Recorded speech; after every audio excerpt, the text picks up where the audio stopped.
Ladies and gentlemen, what you're about to see is actually the worst chess game of all time. And I know that you've heard that before. But I promise you, nothing can beat this. So this game was played by a guy that I literally know, okay? And he didn't play chess for very long, only a little while, okay? And you're about to see why. We are talking about a guy who literally stalemated the Martin bot in back-to-back games. The only 2 times that he ever played him.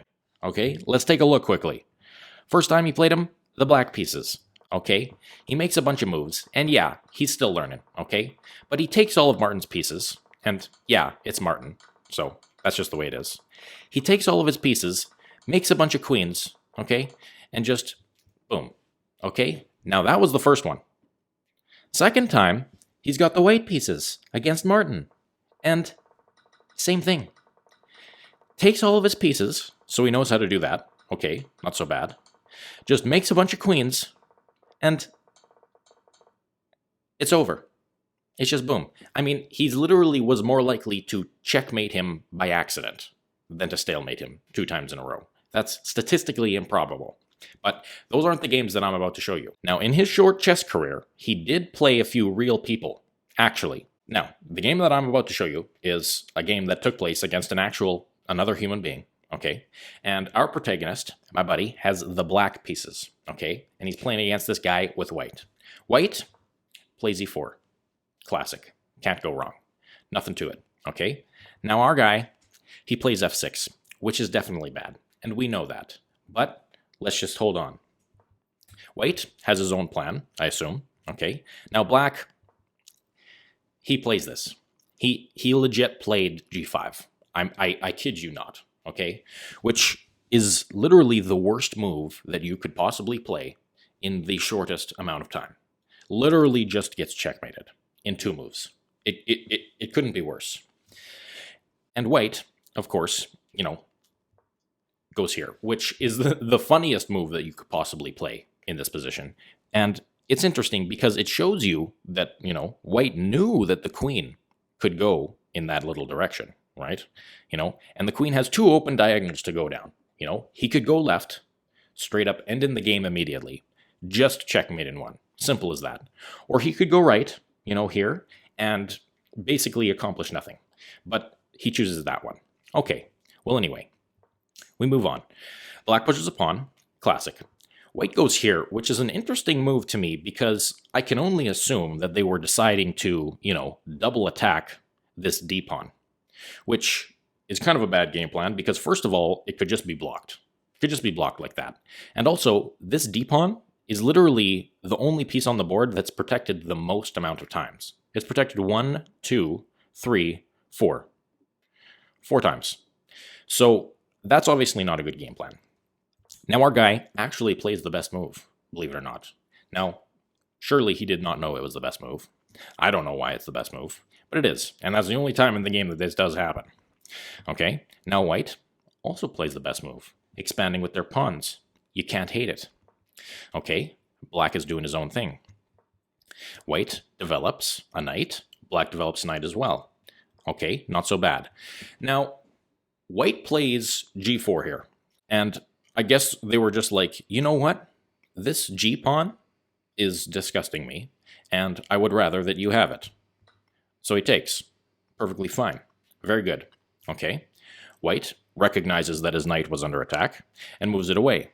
Okay, not so bad.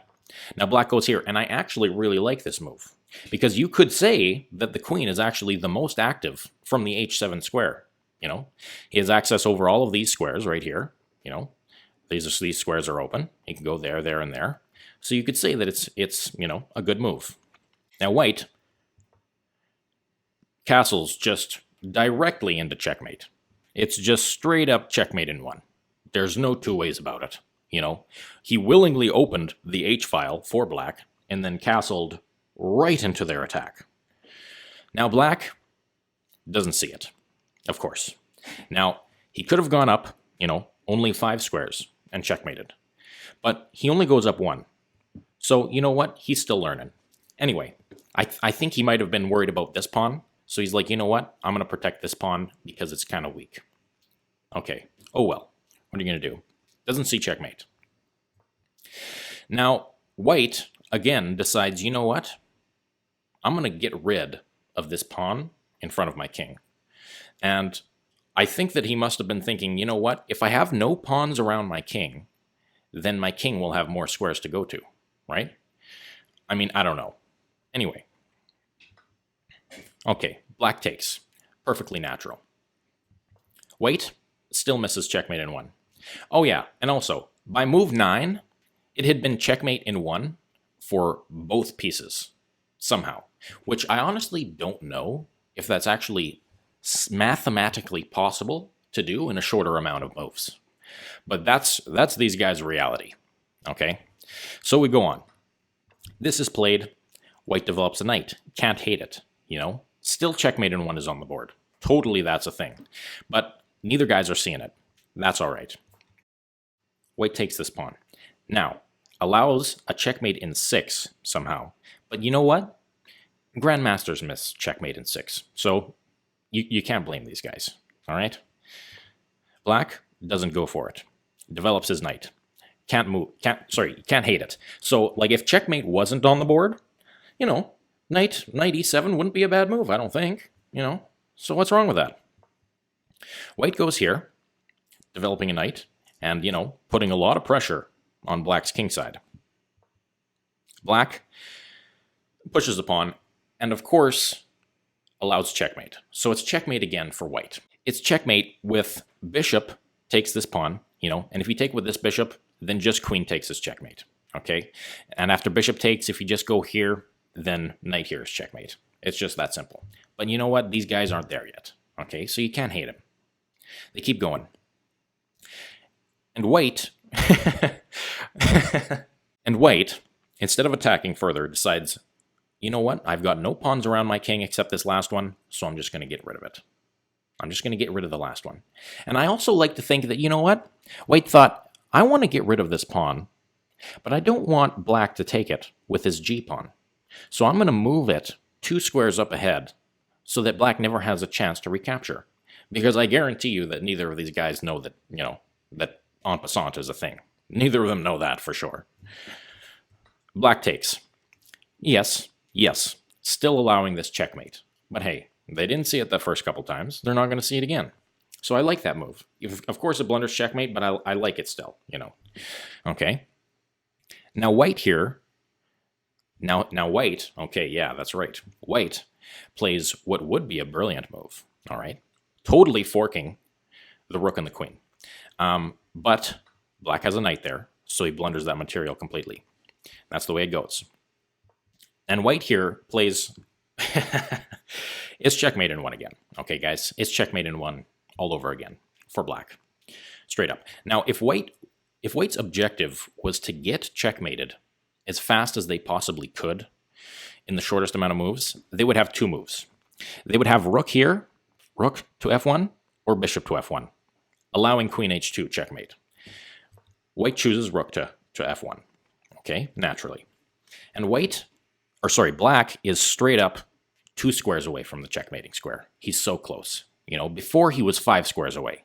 So, you know, that's understandable that he didn't see it. But now he's only 2. And he goes back 1. I don't know why. I can't explain this to you guys. He wasn't ready to checkmate yet. I don't think he was emotionally prepared to checkmate this guy. He goes back. He plays it conservatively. He doesn't want to checkmate right away. He's just conservative about it. Okay. Some trades happen. Naturally. Nothing wrong with it. Totally checkmate in 1 for black still. That hasn't changed. Oh well. Black blocks his own queen from checking the king. But you can't hate it almost, because you know what? He's preparing some checks with the knight himself. So I don't hate that thought process, all right? Now they're still learning, okay? White goes here, allowing a checkmate in 8. But you know what? That's way above this pay grade, so we're just going to not even acknowledge that, okay? Now white plays this move, attacking black's rook, naturally, okay? He recognizes that, you know, the queen side is totally weak, so he's going to try to take advantage of that. Nothing wrong with it. Black sees it and moves his rook. Good for him. Okay, white plays the best move, snatching that pawn. Wonderful. Now the end of the game is about to come. Okay, and you might notice that there's actually only one move left in this game. This abominable situation of a game. So the next move is this. It's just that. Guys, that's literally it. That's the end of this game. And White resigned, I think. It has the little resign button above White's king. White resigned in this position. When they had... He just resigned, guys. Now, I don't know why. I mean, I have no idea. I mean, Black moves his rook here, attacks the queen, and 100%, this rook can just be taken. This rook can just be taken, and White would be up a whole rook's worth of material with check. Now he resigns, and I think that White thought his queen was trapped. I don't know. I think he thought, oh no, my queen's under attack, and I've got nowhere to move it. Even though, literally, you could move it so many squares. There's literally 1, 2, 3, 4, 5, 6, 7, you could take the rook. There's literally so many squares for it to go in a rapid game with 6 minutes on the clock. Now, life is a mystery. I don't know. I don't understand what's going on here. But if you could find a worse game of chess, I would be impressed. Because I truly think that this one's it. And someone's got to get this in front of Levy. Guys, if Levy could review this game, that'd be dope. All right? I've got nothing else to say. Do with that information what you will.